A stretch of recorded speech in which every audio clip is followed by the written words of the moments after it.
கிறிஸ்தேசுவின் நாமத்தினால இந்த காலை நேரத்தை உங்களை வாழ்த்துகிறேன். இஸ்ரவேல் ஜனங்களை ஆண்டவர் அழைக்கிறார். அவளை கானான் தேசத்தில் கொண்டு வந்து சேர்ப்பேன் என்று வாக்குத்தத்தங்களை ஆண்டவர் தருகிறார். ஆனா ஆண்டவர் எதிர்பார்த்த எதிர்பார்ப்பு மோசே மூலமாக ஆண்டவர் சொல்லுகிறார். லேவியராகமம் 19:14 உன் தேவனுக்கு பயந்திருப்பாயாக என்று வாசிக்கிறோம்.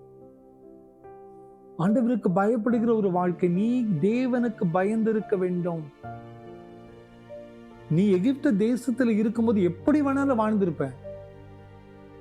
நீ எகிப்து தேசத்துல கடவுள் பத்தி தெரியாமையே நீ வாழ்ந்திருப்ப. ஆனால் இன்று உன்னை நான் அழைத்து கொண்டேன், உன்னை நான் மீட்டெடுத்தேன், உன்னை நான் ரட்சித்து விட்டேன், உன்னை வழிநடத்த உன்னை தெரிந்து கொண்டேன். எனவே மோசே மூலம் ஆண்டவர் சொல்றாரு, இந்த ஜனங்கள்ல எனக்கு பயந்திருக்கணும், எனக்கு பயந்திருக்கணும். எனக்கு பயந்திருக்கும் போது மட்டுமே அற்புதங்களை இந்த ஜனங்கள் பெற்றுக்கொள்ள முடியும். இடையில இஸ்ரவேல் ஜனங்கள் ஆண்டவருக்கு பயப்படாதபடி முரட்டாட்டமாய் மாறினதுனால நிறைய பாடுகளை சந்தித்தாங்க. இன்னைக்கு நம்ம வாழ்க்கையில அநேக பாடுகள் வருதுன்னா நம்ம ஆண்டவருக்கு பயப்படாம இருக்கோம்ல. ஆண்டவர் சொல்லுகிறார், நீ எனக்கு பயந்துரு. நம்ம ஆண்டவருக்கு பயந்துட்டோம் சொன்ன நிறைய பாடுகளை பாவங்களை விட்டு விலகி வந்துருவோம். இன்னைக்கு ஆண்டவருக்கு பயப்படுகிற பயம் இல்லாததுனால்தான் இன்னைக்கு பெரிய குழப்பங்கள் இந்த உலகத்துல.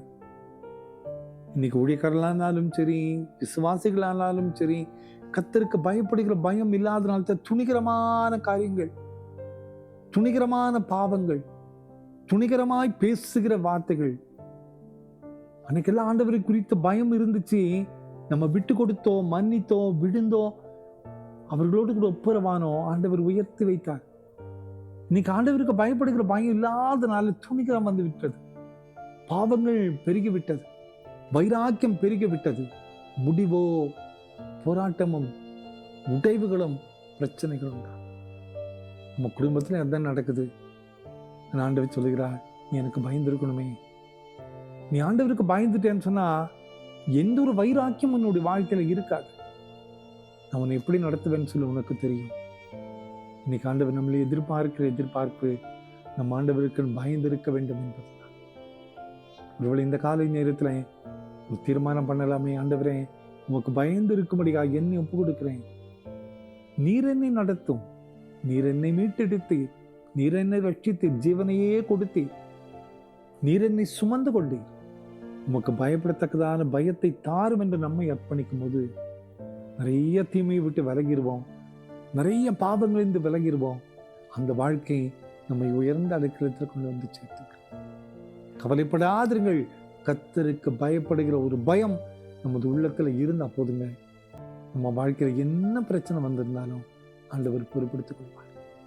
வியாதியானாலும் சரி, துன்பமானாலும் சரி, போராட்டமானாலும் சரி, நம்மை நடத்தக்கூடிய பொறுப்பை ஆண்டவர் ஏற்றுக்கொள்வார். ஜெபம் பண்ணலாமா? அன்பின் ஆண்டவரே, இந்த காலை நேரத்துல உமக்கு பயப்படத்தக்கதான பயத்தை தாரும் அப்பா. உன் தேவனாகிய கர்த்தருக்கு பயந்திருப்பாயாக என்று வாசிக்கிறோமே. உமக்கு முன்பதாக பயத்தோடு பணிகும் போது, காத்திருக்கும் போது எல்லா தீமைக்கும் எங்களை விலக்கி காத்து எங்களை உயர்த்தக்கூடிய ஆண்டவர் நீரப்பா. எங்களை உயர்த்த வீர நம்புகிறோம். இந்த செய்தி கேட்டுக்கொண்டிருக்கிற ஒவ்வொருடைய வாழ்க்கையிலையும் நீர் உயர்ந்த அடைக்கலத்தில் கொண்டு வந்து சேரும். உங்களுடைய அற்புத வழிநடத்துதல் எங்களை தாக்கட்டும். இயேசுவின் மூலம் ஜெபங்களும் எங்கள் நல்ல பிதாவே. ஆமென், ஆமென், ஆமென்.